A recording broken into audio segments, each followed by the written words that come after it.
Getting back to where God called you, I want you to understand something about God's call on your life. Firstly, there are two kinds of calls. There is what I'll title a general call, and there's a specific call. A general call can be identified in Isaiah 6:8. It says, "Whom shall I send, and who will go for us?" Then Isaiah, he says, "Here I am, send me." God did not address the call specifically to Isaiah. Isaiah overheard God saying, "Who will go for us?" The call of God is not for a special few. It is for everyone. It is a general call to all Christians. Whether or not I hear God's call depends on the state of my ears. And what I hear depends on my outlook and my attitude.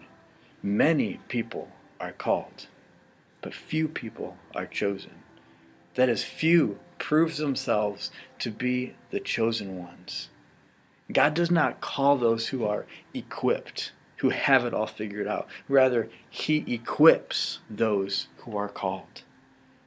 The chosen ones are those who have come into a relationship with God through Jesus Christ, and their tendencies, their desires have been altered. Their hearts have been changed, and their ears have become unstoppable. They hear the still small voice questioning all the time, "Who will go for us?" God is not singling you out. He's not saying, now you go. He's not saying that. God did not lay a strong desire on Isaiah. Isaiah was in the presence of God, and he overheard the call. And he realized there's nothing else to say. There's no other direction for me to go with my life. He says, "Here I am. Lord, send me." If we will let the Spirit of God bring us face to face with Him, we too will hear something similar to what Isaiah heard. That still small voice. If you call yourself a Christian, that's what God is calling you to. You don't get to float through life living for your own purpose, for your own desires. On the flip side, though, I want you to think about this. There are some of us that have strayed from where God has specifically called us to. Is that you? A specific call is also for the Christian, but it's not for every Christian. Not every Christian is called to be a pastor or a missionary.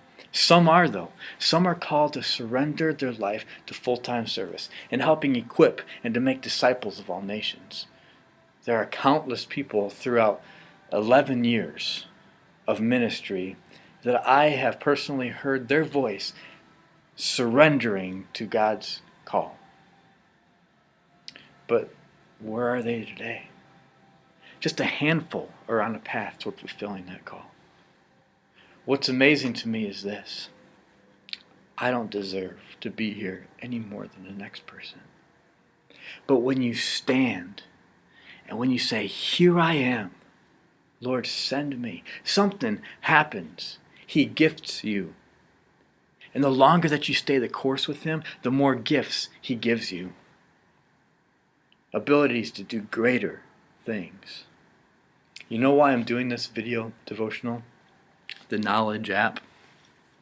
Because it forces me to study. It forces me to read and to prepare. And in so doing, it takes me to another place. It opens my heart to the Word of God, which is living and active and sharper than a double-edged sword. And it cuts away that which shouldn't be there. I need that. You need that. Generally or specifically called, you need it. We all do. Are you willing to place yourself where God can chisel and cut, but also honor and bless you? Place yourself in His plan according to His call, and you'll find fulfillment. You'll grow, and you'll make a difference. God is saying, "Whom shall I send, and who will go for us?" How are you going to respond?